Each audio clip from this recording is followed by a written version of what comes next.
Swarm Disaster is here, which is the new major simulated universe update, and today's video will be a complete guide on how to get through this juicy game mode. Now, first and foremost, I need to mention this is not easy, guys. It's a struggle fest. I got my ass rocked multiple times. So you definitely want to be prepared and make sure the characters that you're going to bring in here are built pretty decently, or you too will get your ass rocked. With that said, you can take your time. This is a permanent mode after all. It's not going anywhere. There is plenty of time to get prepared. While we're on the topic of preparation, let's begin with the Pathstrider objectives. These can be completed and provide you with some juicy stuff. They'll give you some jades here, but more importantly, they'll give these path points. Now, these points will go here in the communing trail, which will add up and provide you with some juicy buffs, similar to the regular simulated universe ability tree. Take note that these buffs are for any path you decide to go with, so don't go in with a specific one thinking it's the only path with the buffs. You can see here they are applicable to all paths. So yeah, definitely make sure and try and get done with as many of these as you can, as they will generally help you out a lot. Now let's talk about paths. Here, you can choose whatever you desire. As far as I know, all of these paths seem to be pretty equally balanced. It's not my place to say which is the best one, because each one has a different playstyle and experience. Now, when you first see this screen, most of these will be locked. So what you can do is you can click this lock button right here and it'll tell you what you need to do to unlock it. Do that for whichever path you want and unlock it. Now, when choosing your path, it's important to make sure and read all of its buffs and effects,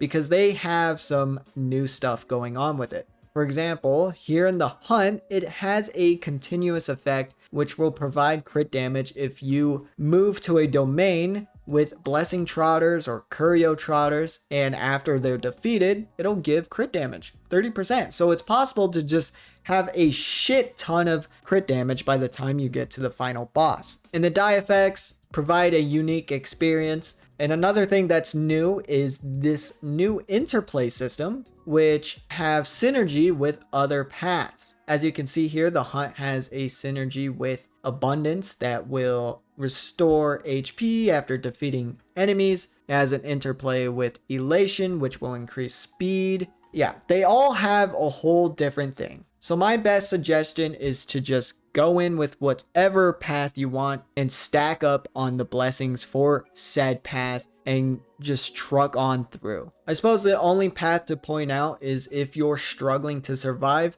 go with abundance. Although your run is going to be a bit longer, the abundance will be your best friend if you just want to survive. It provides insane healing, so it's very good. It also has a nice passive called Mercy, and this will basically keep you from using as much countdown points, meaning you can venture out to more domains and get more buffs. It's very nice. Other than that, guys, like I said, just read each path, read its effects and stuff, and get a good idea if it's good for you. Now, moving on to what characters you might want to bring into this mode. Firstly, you want a shielder and a healer. The reason why you want both is because these enemies get harder. Way harder, but not harder than me. And they will hit pretty hard, so bringing both is necessary to survive. As for the other two characters, it can vary. You see, the final boss is only weak to Quantum and Imaginary. Knowing that much, the best choices would be IL Dan Hong because he slaps hard and has great AoE, which is especially useful since the boss itself spawns clones of itself. Another choice is Zila. She can hit pretty hard too, as well as being able to take care of those clones and take advantage of her resurgence. Another surprising choice is Chinchue, the gotcha girl. She is Quantum and she does basic attacks. Why that's important is because you can come across propagation blessings that will enhance basic attacks.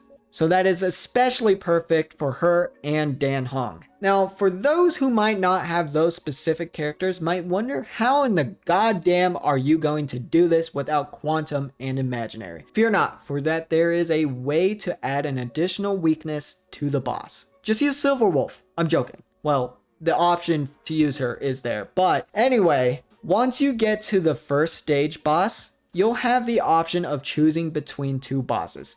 Each one will give you an element that will be applied to the final boss. These are completely random, by the way, so my best suggestion is that if you don't get your favorite element in either of these choices, you should restart the run. Trust me, it's easier that way. Now, knowing that, you can choose a variety of characters. Blade is a great choice as he can benefit from the propagation blessings. Kafka is great if you want to do dot stuff. Serval is especially great since she has good AoE. Overall, the best way to do it is bring your best DPS character on your account along with a good support like Asta, Tingyun, Pela, Bronya, etc. But I mostly recommend AoE characters since the boss has many other enemies with it. Now let's walk through how to get through the domain chessboard thingy. Here is where you're going to make all your very wise decisions. In the top left, you can see the countdown points. Every time you move, 1 point will be consumed. It's important to try and not get below 0, for doing that will cause a thing called planar disarray, which will make enemies get stronger and stronger. So it's best to try and avoid that. Just be wise on how to go through these.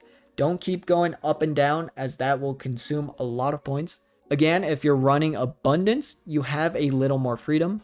More tips to add, if you don't know what a specific domain is, you can hold click on them or press the question mark to find out. There are some new domains that you might not know, and some have unique features, so definitely find out what they are. Also, take advantage of downloading characters. You never know who you might need in a moment, okay? Now, when you reach the first boss, like I said earlier, you get the option of choosing one. Each one will reward you with an element to put on the final boss. If your desired element isn't here, restart. As for next stage, it has a lot more to it and it might look scary to you. All you need to know is move in a direction that will best benefit you. Don't do all this up and down, up and down. That will cause too many points to be used. Now, when you get to this stage's boss, you have two choices. This time they will give a different type of buff, but I personally think you should just ignore these and fight the boss that's easier to beat. Trust me, I had an option of Kafka and she had a great buff. But going in, I got destroyed so hard because I didn't have a way to cleanse her dommy mommy stuff. Another case was Kokolia. She was just difficult as balls and hit a little too hard. Overall, just pick the boss that will be easier for you to beat. As for the last stage, it's way smaller than the ones before it. If you have enough spare points by the time you get here, you can probably move wherever. In my case, I had 2 when I entered, so I wanted to be safe and went straight forward. Now, hopefully when you get to the final boss, you have gotten loads of blessings, loads of curios and buffs to benefit you and clap this boss. But let's talk about how to exactly fight him. Firstly, it's very important to keep up on your shields and heals so that, you don't friggin' die. Now, in the first phase, it's pretty straightforward. Just progressively do some damage, but be aware when the boss is going to do his ultimate. When you see this, try and take care of many clones as you can to reduce the damage the ultimate does. You can also break him before he uses it. That works too. And really, really be careful, because if you don't do what I just said, this guy will slap you like you're nothing. All right, he will hurt. In the second phase, it's pretty much the same as the first one, but along with the other clones, the boss will spawn a yellow glowing one. I personally like to take this guy out first because he likes to try and take control of your characters, so getting rid of him is ideal. So do that, and again, be wary of the boss's ultimate. Now afterwards, when you get to the last phase, it'll be a bit scarier. The boss will make a bigger clone of himself. Like the first 2 phases, take care of the yellow guy when you see him, and take care of the other clones as well, since both of these big fat bugs will try and use an ultimate. Other than that, just power through, be safe with shields and heals, and hopefully then you have beat the boss. Good job. So guys, good luck on the Swarm Disaster grind. I hope this video was useful to you. Again, keep in mind that this is a permanent mode. Take your time to get 100% ready and perfectly prepared. I can't stress enough how important that is because this is no easy game mode. It gets hard. Comment down below what you think. Good luck. Thank you so much for watching. Take care. And of course, How about you subscribe to Kalo and come back for the next video?